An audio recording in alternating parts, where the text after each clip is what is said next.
The French Revolution was a landmark event in the history of the world which began in 1789. The French revolutionaries brought down centuries-old institutions like the absolute monarchy and the feudal system.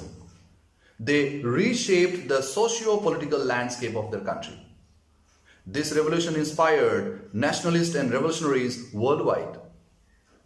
In this video, I'll be explaining in detail the causes, the main events, and the outcomes of this great revolution. Hello friends, my name is Vivek and you are watching Vivek's Zone. If you like the content and the effort, please do like this video and subscribe to my channel Vivek's Zone. Keep watching till the end to understand this great event of history, the French Revolution. French Revolution, History, Class 9, NCERT. On the morning of 14th July 1789, Paris was in a state of alarm. There was a sense of fear. The king had commanded his troops to move into the city, and there was a rumor that he would soon order them to fire on the people. As a result, more than 7,000 people, both men and women, gathered in front of the town hall and they decided to form a people's militia. That means a people's army, Janasena. They then forcibly entered government buildings in search of arms and ammunition.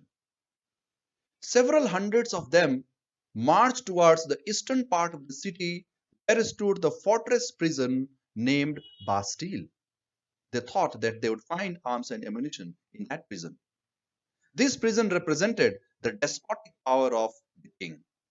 In the fight, the commander of the prison was killed and the prisoners were set free. This event is known as the Storming of the Bastille. As you can see in the picture, this picture is of this event, the Storming of the Bastille, and it marks the beginning of the French Revolution. So what led to this important event? Let us now see the causes of this revolution. To understand the causes of the French Revolution, we have to first understand the structure of the French society in the late 18th century. Louis XVI of the Bourbon family, at the age of 20, became the King of France in 1774. Now, when he ascended the throne, he found that the treasury was empty, there was no money. And this was because of wars. France had helped 13 American colonies to gain independence from their common enemy, Britain. Now, these wars added more than 1 billion livres to an already risen debt of more than 2 billion livres. Livres was the currency of France discontinued in the year 1794. Now, the state had taken loans and it had to pay more than 10% interest to the creditors, to the people who had given loan. Also, the state was maintaining a lavish court in the Palace of Versailles. Over this, the running of government offices, universities, etc. added to the cost. Now, in order to improve the finances of the state, the king decided to increase the taxes on the people. Here in this image, you can see the structure of the French society. It's a top-down structure. It's a hierarchical structure, and it was divided into 3 estates. The first estate consisted of the clergy. The clergy were those people who worked in the church. The second estate was the nobility. It consisted of the king and the queen and the nobles of the sword. The third estate consisted everybody else. It included lawyers, doctors, businessmen, merchants, soldiers, craftsmen, shopkeepers, and peasants. So this was the structure of French society. The system of the 3 estates was part of the old regime in France. This term old regime is used to describe the society and institutions in France before 1789, that is before the revolution had taken place. Now, out of these 3 estates, only the members of the third estate paid taxes to the king. The members of the first and the second estate, that is the clergy and the nobility, were exempted from paying any taxes to the king. Now, this was the problem with this structure. Why? Because the members of the first and the second estate were the richer sections of society. They owned more than 60% of the land in France. Whereas The peasants, most of the peasants who formed 90% of the population were landless, or some of them cultivated very small portions of land. These peasants, apart from paying taxes, also had to provide services to the feudal lords, like working in their fields, working for the construction of roads, and providing services in the houses of the lords.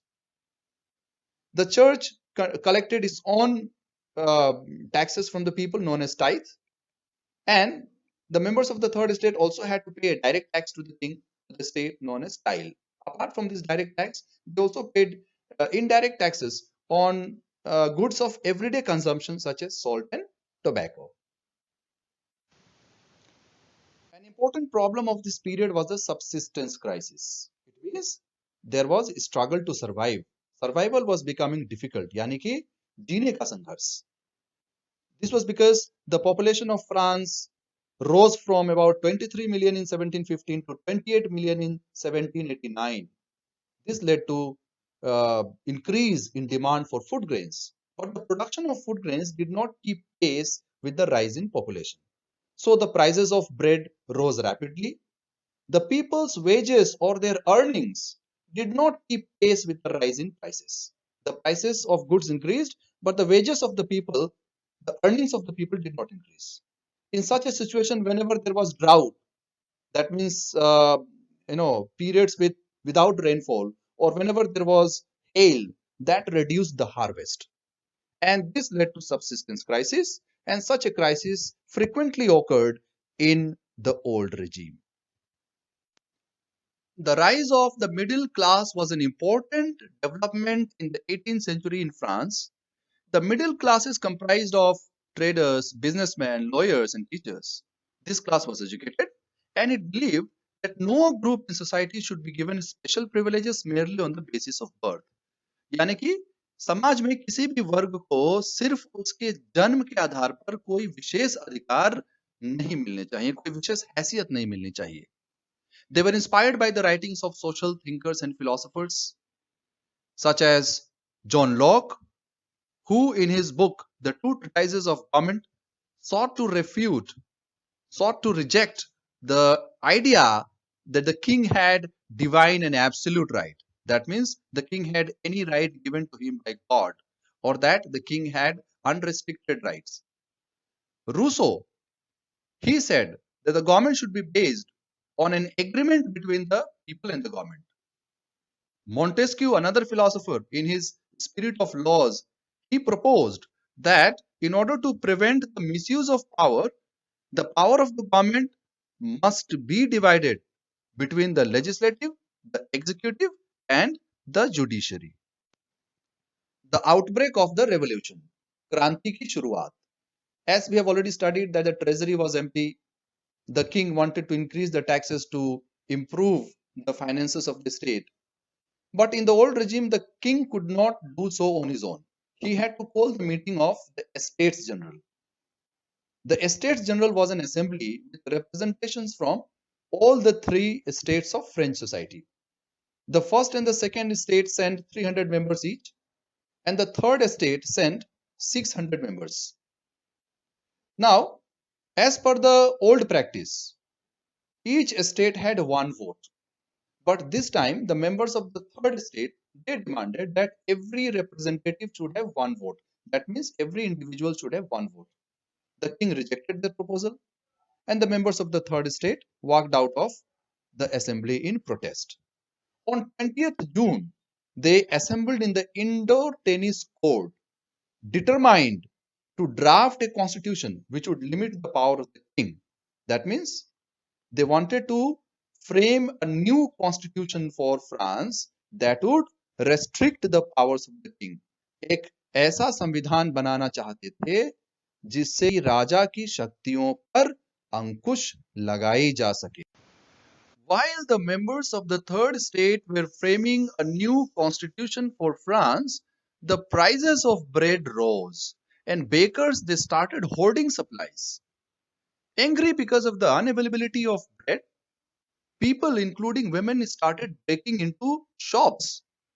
When the king heard about this development, he ordered his troops to move into Paris.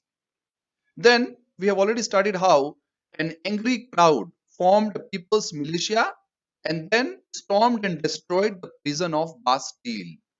Because of this development, the French king, the French monarch, was forced to give recognition to the National Assembly. Now, what was this National Assembly? The assembly of the members of third estate in the indoor tennis court who were drafting a new constitution was now given the status of recognition of a National Assembly. That means now they were to act as the parliament, the parliament of France. They were drafting a constitution, and on the night of the 4th August 1789, the National Assembly passed a decree, they passed an order abolishing the feudal system of obligations and taxes. They put to an end the system of the three states, wherein the members of the third estate, the peasants, had to pay taxes and also had to render services to the feudal lords. So this system was put to an end by the National Assembly. So here you can see the picture of the tennis court oath, which took place on 20th June 1789, wherein the members of the third estate assembled and were determined to draft a constitution which would limit the power of the king. So this was the tennis court oath. The National Assembly drafted a new constitution for France in 1791, which would now limit the powers of the king. This constitution also divided the power of the government between three heads, that is, the executive, the legislative, and the judiciary. The executive to execute laws, the legislative to make laws or to frame laws, and judiciary that would resolve disputes and render justice. This made France a constitutional monarchy. Now, what is a constitutional monarchy? It is a system where the institution of kingship will exist, but the powers of the king would be limited or restricted by a constitution. The king will be able to exercise his powers only on the advice of an elected parliament. And here it was the National Assembly. Now, according to this constitution, the National Assembly also had the powers to frame laws for the country. The constitution began with a declaration of the rights of man. And this declaration guaranteed the right to life, freedom of speech, freedom of opinion, and equality before law as natural and inalienable rights of individuals. That means these were the rights of individuals by birth and hence could not be taken away. As you can see in this image, the Constitution of 1791 divided the powers of the government under three heads, that is, the legislative, the executive, and the judiciary. The National Assembly was the legislative, that means the Parliament of France, and this National Assembly was to be elected by a group of electors through vote. Now, these group of electors were in turn elected by active citizens, that means those citizens who had the right to vote. And as per the Constitution of 1791, only men above the age of 25 and those who paid taxes to the government equal to 3 days wages of a laborer were given the right to vote. The rest of the citizens were passive citizens, women, children, and men below 25 years. They were considered passive citizens. Now, the work of the assembly was to frame laws. The next institution was executive, with the king as the head of the state, and then there were ministers to assist him. Now, this executive, that is the king and the ministers, were controlled by the National Assembly. The work of the executive was to implement decisions and laws made by the National Assembly or the legislative. The third institution, judiciary, consisted of members who were elected by the active citizens. Their work was to render justice and resolve disputes. Another very significant development was the abolition of monarchy in France and France becoming a republic. How did it come about? We all know that the 1791 constitution reduced the power of the king. Now, King Louis XVI was unhappy about it. Therefore, he asked for help from the Prussian and Austrian monarchies. But before Prussia and Austria could provide help to him, the revolutionaries came to know about it in France and they formed a large army of volunteers and declared a war against Prussia and Austria. These volunteers, they sang many patriotic songs as they marched to the war. And one of the songs that they sang was the Marseillaise, which was composed by the poet Roget de Lisle. Now, this song is the national anthem of France. The 1791 constitution also did not fulfill the aspirations of the weaker sections. They did not get political rights like the right to vote. And therefore, to discuss all this, many political clubs were formed.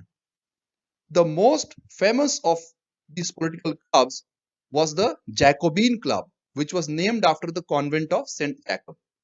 Convent is a building where people devoted to religious life live. Now, this Jacobin Club included members from sections such as small shopkeepers, watchmakers, pastry cooks, printers, daily wage earners, and servants. Their leader was Maximilien Robespierre. In 1792, the Jacobins, along with the people, stormed the Tuileries Palace, which was located in Paris, and they imprisoned the royal family of France. Now, this development led to changes in the constitution, and according to these changes, elections were held, and all men of 21 years of age and above were given the right to vote. The newly elected assembly was called the convention. On 21st September 1792, the convention abolished monarchy in France. That means it put an end to the institution of kingship and France became a republic. That means now the head of the state in France would be an elected person. King Louis XVI was executed publicly on 21 January 1793 on charges of treason. He was put to death on charges of treason, which means betrayal of one's own country, or what we call Deshdroh. His queen, Marie Antoinette, was also executed later on. The period from 1793 to 1794 is called the Reign of Terror, यानी कि आतंक का राज. Robespierre, who was the leader of the Jacobins, followed a very severe or strict policy of control and punishment in France. All people who were considered enemies to the republic, such as the clergy or the members of the nobility, were guillotined. Guillotine was a machine which was used to behead the people, and it was named after its inventor, Dr. Guillotine. Now, Robespierre government put a definite limit on the wages of the people. It also put a limit on the prices of essential goods. It introduced the equality bread, which was supposed to be consumed by all, made of whole wheat, and the expensive white flour was prohibited. He also prevented people from addressing each other as monsieur or sir and madam. Rather, they were to address each other as citoyen, that is citizen, and citoyenne. Churches were closed and their property seized. Finally, because of his very severe policies, he was convicted by a court, and in July 1794, he too was sent to the guillotine. In this image, you can see the functioning of the Robespierre government in a nutshell. It ruled from 1793 to 1794. It considered the members of the ex-clergy and the nobility as the enemies of the state. Many of them were put to death by the guillotine. This government also issued laws limiting the wages of the workers and the prices of essential goods in the market. Meat and bread were rationed. That means there was a limit put on the amount of meat and bread that a person could purchase. Now, grains were sold at fixed prices. The use of the expensive white flour was forbidden, it was prohibited. Equality had to be practiced in everyday life. Now, people were to be referred to as citoyen and citoyenne. Churches were shut down. And this period, as we have already discussed, from 1793 to 1794 is referred to as the Reign of Terror. After the fall of the Jacobin government, the wealthier middle class seized power. That means the richer section of the middle class came to control power in France. A new constitution was introduced, and this new constitution did not give the right to vote to those people who did not own property. As per this new constitution, now two legislative councils were to be elected, and these two councils then appointed a directory, which was the executive, made up of 5 members. The problem with this structure of government was that the directors often used to clash with the legislative councils, and then the legislative councils would then dismiss the directors. Now, this situation led to political instability, the clash between the executive and the legislature.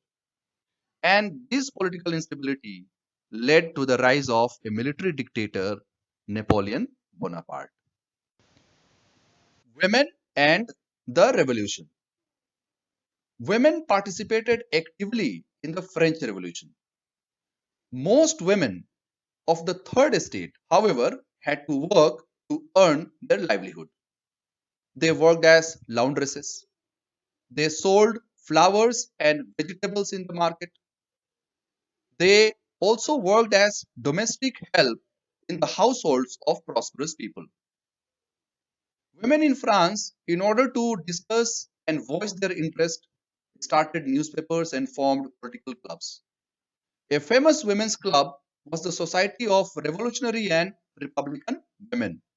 Now, this club demanded that the women should be given the same political rights as men. We have already studied that the Constitution of 1791 denied the right to vote to women and considered them as passive citizens. In the early years, the revolutionary governments implemented many laws to improve their condition. Schooling was made compulsory for girls. Marriage was made into a contract to be registered with civil law. Divorce was made legal, and many other steps were taken. However, during the reign of terror, during Robespierre government, many laws were issued which ordered the closing of women's club. Many women were then tried and they were sent to the guillotine. Women's struggle to demand for equal voting rights, however, continued, and it was only in 1946 that the French women were granted the right to vote. An important woman who was politically active during the French Revolution was Olympe de Gouges. She protested against the Constitution of 1791 and the Declaration of Rights of Man and Citizen because they did not give even basic political rights to women. Right to vote was denied to them. Thus, in 1791, she wrote a Declaration of the Right of Women and Citizen. In 1793, Olympe de Gouges criticized the Jacobin government for forcibly closing down women's club. We have just studied about that. She was then later charged with treason and she was executed. Let us now see the abolition of slavery in the French colonies. France had colonies in the Caribbean. Where is Caribbean? The Caribbean region consists of the countries that occupy the region of Western Atlantic Ocean, bounded by South America, Central America, and the islands of the West Indies. France had colonies in this region, namely Martinique, Guadeloupe, and San Domingo. These colonies were important suppliers of commodities such as tobacco, indigo, sugar, and coffee which were in great demand in Europe. But the European planters in these colonies required labor to work in the plantations. This labor was provided by the slave trade. Slaves were brought from Africa.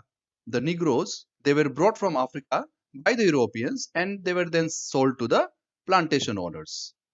This practice of slavery was legal in France or in the French colonies. And it was finally the convention, that is the Jacobin government, which in 1794 abolished this practice and legislated, made a law to free all the slaves in the French colonies.